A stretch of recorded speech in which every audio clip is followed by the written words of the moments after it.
Bonjour à tous, je suis ravie de vous retrouver pour cette vidéo consacrée au ciel du 7 mars 2023 et plus particulièrement au thème de la manifestation contre la réforme des retraites prévue à Paris à 14 heures.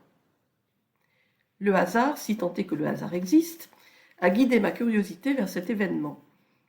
J'ai trouvé le thème de cette manifestation intéressant, ce qui m'a donné envie de vous le présenter. Avant d'entrer dans le vif du sujet, quelques remarques préalables. Cette manifestation a lieu un mardi, jour de Mars, dieu de la guerre. Elle démarre 20 minutes après la pleine lune, point d'orgue du cycle solilunaire, qui correspond à une opposition exacte entre le Soleil et la Lune. Au niveau de l'environnement général, la Lune noire se trouve dans le signe du Lion, ce qui favorise un climat de rébellion propice au débordement. La zone entourée en gris sur la carte du ciel regroupe les lunes noires moyennes et vraies qui sont en conjonction étroite. Mars, qui symbolise l'action mais aussi l'agressivité, se trouve dans le signe des Gémeaux, signe d'air gouverné par Mercure, ce qui laisse penser que la contestation pourrait s'exprimer prioritairement par les mots et se caractériser par beaucoup d'agressivité, voire de violence verbale. Par ailleurs, Mars se trouve dans la maison 11, liée à l'environnement social ainsi qu'aux syndicats, à la police et à l'armée, ce qui place cette manifestation dans un climat de contestation sociale susceptible de déboucher sur des affrontements entre manifestants, syndicalistes et forces de l'ordre. L'ascendant se trouve dans le signe du Cancer, gouverné par la Lune, et le descendant dans le signe du Capricorne, gouverné par Saturne. En astrologie mondiale, la Lune est associée au peuple, à la démocratie, et Saturne aux responsables politiques, à la haute administration, à l'autorité, mais également au chômage, aux restrictions et aux retraites. Cette configuration confirme donc l'existence d'une confrontation, d'un face-à-face entre le peuple et le pouvoir sur le sujet des retraites. La proximité de la manifestation avec la pleine lune, point culminant du cycle solilunaire, met l'accent sur l'intensité de l'opposition Soleil-Lune et suggère que la manifestation du 7 mars pourrait bien être l'apogée de la confrontation entre le peuple et le pouvoir sur le sujet des retraites. À noter également que Saturne, maître de la maison 7, se trouve dans le signe des Poissons, ce qui favorise une attitude floue, fuyante et instable, et dans la maison 8, ce qui pourrait induire une transformation en profondeur de la relation entre le peuple et le pouvoir. Enfin, Pluton se trouve en Capricorne en maison 7. La maison 7 est liée aux unions, aux associations. Pluton à la mort et à la destruction. Ce positionnement pourrait donc favoriser l'actualisation d'un divorce, d'une rupture entre le peuple et le pouvoir. Abordons maintenant le cœur de ce thème. On y observe une triple opposition de la Lune au Soleil, à Neptune et à Mercure. La Lune se trouve donc face à un bloc de 3 planètes. Cette opposition prend place dans l'axe maison 3, maison 9, entre les signes de la Vierge et des Poissons. La maison 3 est liée à l'environnement de proximité, la maison 9 au lointain, à l'étranger. Le signe de la Vierge est un signe de terre, en analogie avec les réalités matérielles et les contraintes et obligations de la vie quotidienne. Le signe des Poissons, quant à lui, est lié à l'invisible, à l'insaisissable, à l'opacité, et lorsqu'il fait partie d'un aspect dissonant, aux trahisons, aux scandales, aux ennemis cachés. Mercure est lié à la communication, aux échanges, aux médias. Neptune est en lien avec tout ce qui est invisible, impalpable, flou, difficile à cerner. Bien aspecté, il insuffle de l'idéal, confère de l'inspiration. Mal aspecté, il favorise l'erreur, l'illusion et les désillusions, la trahison et les tractations de tous ordres. Le Soleil représente les chefs d'État, l'autorité. Par ailleurs, le signe des Poissons abrite 4 planètes en lien les unes avec les autres. Le Soleil est conjoint à Neptune, il est également conjoint à Mercure, qui est lui-même conjoint à Saturne. Par capillarité, on peut donc considérer que ces 4 planètes font partie d'une même grande conjonction et que c'est cette conjonction étendue qui s'oppose à la Lune. À noter quelques éléments importants. L'opposition très étroite entre le Soleil et la Lune, qui met l'accent sur l'intensité de la confrontation entre le peuple et le pouvoir. L'influence prépondérante du signe des Poissons, liée à l'invisible, au flou, aux choses cachées, qui héberge à lui seul 4 planètes sur 10, dont 2 planètes représentatives du pouvoir, le Soleil et Saturne, et une planète, Mercure, associée à la communication et aux médias. La puissance de Neptune, qui se trouve dans le signe des Poissons dont il est maître, et qui met l'accent sur l'existence d'un environnement flou, trompeur, propice aux erreurs et aux trahisons, ainsi qu'à la perte de contact avec le réel. Le lien indissociable entre les 4 planètes en conjonction large dans le signe des Poissons, qui parle d'imbrication entre pouvoir, médias et opacité neptunienne. La présence des 3 planètes opposées à la Lune, Neptune, le Soleil et Mercure, dans la maison 9, qui met l'accent sur l'influence de l'étranger dans ce conflit. Cette configuration parle donc d'un face-à-face intense entre un peuple préoccupé des conditions matérielles de sa vie quotidienne et un pouvoir opaque, insaisissable, guidé par une idéologie, influencé par l'étranger et déconnecté des réalités. Regardons maintenant le reste du thème. La planète Mars forme avec les planètes Lune, Soleil et Neptune une figure appelée carré en T, caractérisée par la présence de 2 planètes ou plus en opposition, au carré d'une 3e appelée apex. Dans notre carte du ciel, la Lune est opposée à la conjonction Soleil-Neptune, et Mars est au double carré de la Lune et de la conjonction Soleil-Neptune. Un carré en T renseigne sur la ou l'une des problématiques principales du thème. Mars en tant qu'apex y joue un rôle important. Il est en quelque sorte aux commandes de l'opposition, dont il peut amplifier les effets. À noter que la planète apex est souvent difficile à intégrer, ce qui entretient les tensions inhérentes au carré en T. La planète lente, quant à elle, montre le problème.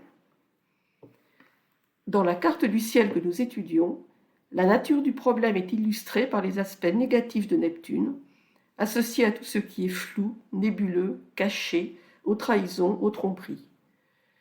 Neptune étant conjoint au Soleil, il en est indissociable. Le Soleil étant représentatif des chefs d'État et de l'autorité, le carré en T indique que le problème est lié au côté opaque du pouvoir et de ses agissements. Le carré en T induit un enfermement. Les aspects ont tendance à fonctionner en circuit fermé.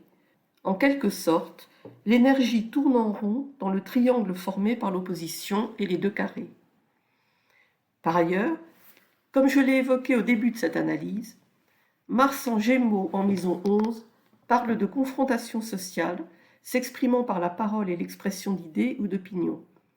Une manifestation entre bien dans ce cadre. Mars étant l'apex du carré en T, cela induit le risque que la manifestation ne permette pas de déboucher sur une solution et ne fasse qu'alimenter un conflit stérile entre le peuple et le pouvoir. D'autant plus que le carré entre Mars et Neptune va lui aussi dans le sens de l'absence d'un résultat probant. Avec un tel aspect, l'action manque d'efficacité. On donne des coups d'épée dans l'eau, on se bat contre des moulins à vent, ou encore, on risque de se tromper de combat. Regardons maintenant si le thème propose une ou des issues à cette situation. On observe que la planète Uranus, qui se trouve en maison 11 dans le signe du Taureau, fait un trigone à la Lune et un sextile au Soleil. Le trigone et le sextile sont des aspects harmoniques. Ils indiquent donc la possibilité d'un mode relationnel harmonieux dans lequel le conflit frontal entre le peuple et le pouvoir représenté par l'opposition Soleil-Lune serait remplacé par une communication orchestrée par Uranus via le sextile et le trigone qu'il forme avec ses planètes. Uranus se trouve dans la maison 11 associée à la sphère sociale. La planète Uranus parle de révolution, de changements politiques radicaux. Elle est également associée à la soudaineté et à l'imprévu. Ce positionnement planétaire parle donc de la possibilité de changements politiques, économiques et sociétaux radicaux, potentiellement soudains ou imprévus, qui redéfiniraient positivement la relation entre la population et ses dirigeants.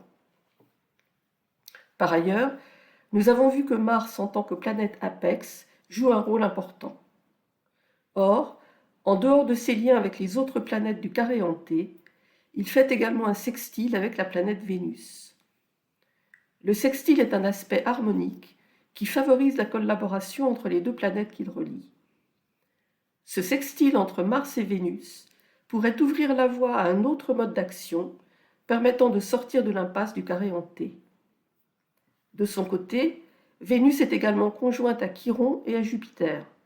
Ces trois planètes indissociables se trouvent en Bélier et en maison 10. Le signe du Bélier, gouverné par Mars, est associé à l'action, à la confrontation, au courage, à la détermination, à l'enthousiasme, au début, au démarrage, aux initiatives, aux événements inattendus. La maison 10 est associée au pouvoir, aux dirigeants, aux chefs d'État, mais aussi à la situation ou au destin de la nation, à son autorité, à sa renommée, à sa puissance, à sa souveraineté. Chiron est un astéroïde découvert en 1977. Par là même, l'astrologie ne dispose pas de base de données historiques significatives et il est important de rester prudent quant aux interprétations que l'on en fait.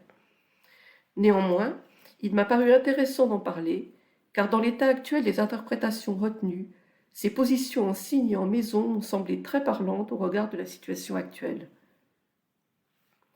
Pour le présenter brièvement, dans la mythologie gréco-latine, Chiron était un centaure très sage, très érudit, qui était aussi guérisseur, et qui, ayant été gravement blessé d'une blessure qui n'était pas guérissable, avait demandé à être libéré de son immortalité pour mettre fin à sa souffrance. On le désigne parfois comme le guérisseur blessé. Au niveau symbolique, la position de Chiron dans un thème parle d'une blessure profonde, souvent refoulée, mais également de la capacité d'en guérir via la conscientisation de son existence. Ici, Chiron dans la maison 10 parle d'une blessure de reconnaissance sociale et professionnelle, et sa position en bélier d'une blessure liée à l'affirmation de soi, à la confiance en soi, à la combativité. Pour ce qui est de Jupiter, il est associé à la justice, aux lois, ainsi qu'aux questions concernant l'étranger. Dans la maison 10, il parle de lois relatives à la nation, à sa puissance, à son destin. De façon générale, la planète Vénus est liée à l'amour, à l'harmonie. En astrologie mondiale, elle est associée aux questions politiques, aux traités, aux contrats, aux accords, ainsi qu'aux questions d'ordre diplomatique. Quelques remarques sur ce sextile entre Vénus et Mars. Vénus, déesse de l'amour, est dans le signe du Bélier, gouverné par Mars, dieu de la guerre. Cette position lui confère une combativité qu'elle n'a pas naturellement. Mars est dans le signe des Gémeaux, ce qui parle d'une action liée à la réflexion et à la communication. Mars dynamise Vénus, qui de son côté tempère l'impulsivité et l'agressivité martienne. Cette relation entre Mars et Vénus favorise un bon équilibre entre combativité et concertation au service d'une efficacité maximale. Vénus parle également d'alliances, de contrats, d'accords, de diplomatie. Chiron met l'accent sur l'existence plus ou moins consciente d'une aspiration des individus à une reconnaissance sociale, individuelle comme professionnelle, ainsi que d'une blessure liée à la confiance en soi, à l'affirmation de soi et à la combativité. La maison 10 introduit la notion de puissance et de souveraineté de la nation, et Jupiter parle de lois relatives à la nation. Cette configuration entre Mars et Vénus semble favoriser l'émergence d'une action déterminée, basée sur le regroupement de personnes au sein de la société civile, les alliances et accords entre groupes, au service d'un combat visant à retrouver une existence et une reconnaissance sociale qui soient entérinées par la loi. Cette action reposerait sur un processus de réappropriation par les personnes de leur confiance en elles, de leur capacité à s'affirmer et de leur combativité.